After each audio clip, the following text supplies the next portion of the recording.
Hey, Mike, how are you today? What's up?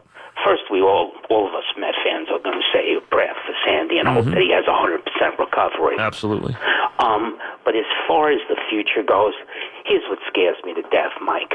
If Wilpons had half a brain, as far as baseball goes, they would want to bring in a fresh set of eyes, Who says they a aren't? GM from the outside. Who says they won't?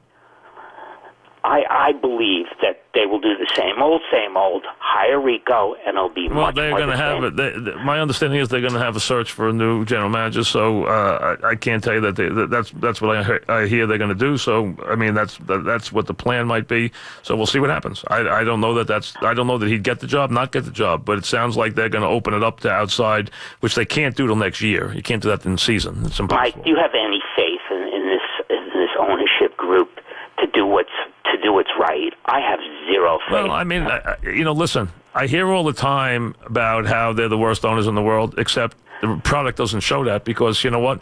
I've seen him go to the World Series recently. I've seen him go to playoffs a couple of times. So there are far more inept organizations than them. I mean, they're not good. I wouldn't call them good, but they're far worse. I mean, let's be honest, because, I mean, there's plenty of teams in this town that haven't been to the World Series or their championship in a very, very long time. But they're headed in the wrong direction. Well, I mean, listen, that's all, when you're not winning, you're headed in the wrong direction. That's for sure. But, I mean, they just, people ignore like the fact that they had a couple of years where they won. I mean, you got to be fair and at least acknowledge those years that they had back-to-back playoff years, which is a lot more than a lot of teams do. They've been to the World Series, a lot more frequently. They've been in the World Series in terms of time, a lot closer to time than the Yankees have. I mean, the Yankees haven't been to the World Series in 9 years. Now, the Yankees might be on the verge of a run of World Series. We'll see if that's the case. We know they're the Yankees, but let's be honest, the Yankees haven't been to the World Series in almost a decade. It's been a long time. Carl in Tom's River. What's up, Carl? Hey, Mike. Great to speak with you. Yeah, what's up? First time calling Francesa 2.0. I got two questions for you. Is Severino your AL starter for the All-Star game? And second question. That's based on who pitches when. So I mean that's all that's based on. He's not going to get it based on status. No, that would go to a guy like Verlander. It would not go to him. So it would go to somebody who's got a lot more experience than he does. But it's based on who. Really, it's based more on when somebody pitches than anything else. Gotcha. What are the chances DeGrom starts for the NL? Again, any chance? Again, he wouldn't be. He doesn't deserve to be the starter in my mind. I think Scherzer does. But again, that doesn't mean Scherzer would start. Scherzer might pitch, and he might not even pitch in the All-Star game. Who knows? A lot of that has to do with when you pitch. But if you're asking me who deserves to start, I would say Verlander and Scherzer probably deserve to start. Fred in the Bronx, what's up, Fred? What's happening, Mike? Good. Mike, regarding David Torres. Right. If he's producing the same numbers that he's doing now for the Yankees, back in 2016 for the Cubs, does Theo trade him for Chapman? Well, he wasn't in the major leagues at the time. I know, but let's say he was. Well, I can't answer that question because he wasn't in the major leagues. It's an impossible question to answer because he was a prospect at the time. He wasn't already a proven major leaguer like he is now. So it's not the same. It's not the same player. So I can't say. It would depend on a lot of things. Did Theo think he had other players who could fill the bill? Did he think that he didn't have room for him in the lineup? Did he like Baez better than he liked Torres? Which at the time he might have. He might not have liked Torres better. Who knows? You have to wait and see. But it's really something that isn't fair to look at because it's not the same set of parameters that Theo was presented with. John in Paramus, what's up, John? Yeah, when the Mets get a new general manager, what do you think the status of the current field manager will be? I think he could be in trouble. I think it's possible. Yeah. I don't know. I think that would probably be left up to the new general manager to see if he wants to go forward with them or not. I think it is reasonable to assume he could be vulnerable. Mm-hmm. Yeah, because he might have his own people, his own coaches, and everything else like absolutely. that. He may want to clean house. Yeah, absolutely. And if you're asking me, could he be vulnerable? The answer is yes, he could be vulnerable. Especially if they even if they tank worse for the rest of the year. He could definitely be vulnerable. Fair question. Very fair point. He could definitely be vulnerable. Naf and Lawrence, what's up, Naf? Thank you for taking my call, Mike, Yes, as always. Yes. I look at it in a different way, Mike. I think there's two guys that work with Alderson. They know a lot what he offers all the time and what he trades. And I think Mr. Alderson did a very good job by trade, Mike. If you look, all the players that we trade for, they brought us success, including to the World Series. Who are you talking about? Via trade, a very good job. Who are you talking about? Draft, I'm talking about Alderson, that trade for Cespedes. Well, Alderson had he didn't have a great job he didn't do a great job as a general manager. I mean, to be fair, he did not. Everyone that he traded he was to there. the Mets. He was there a long time. He had good years. He had bad years. He had more bad years than good years. To be fair, he had some good years. All right, he didn't have his overall career, I would say, was lower third rather than anything else. I'd say his overall career as a general manager was. Now, he went to a World Series. He went to the playoffs twice. I'd call it mediocre. Mediocre at best. And probably more bad than good. If you take year by year, more bad than good. He did go to back-to-back playoffs. He did go to a World Series. He made a trade for a player that he didn't really want, which I think showed some ability to at least be pliable, at least be willing to listen and to, make an adjustment when he was really adamant about not wanting Cespedes. John in Hamilton, what's up, John? Mike, how you doing? Good. What's happening? Before the Sandy Alderson news, I wanted to ask you a question. If you're the Mets, do you have to kick the tires on Joe Girardi? I know Callaway just came on, but do you have to look into it? First thing first, they need a general manager. They're going to pick a general manager. Then you can make a decision. If Joe Girardi's a guy they're interested in, that would be a good choice. I mean, is Joe Girardi a good manager? The answer is yes. Does that mean Callaway has to go? No.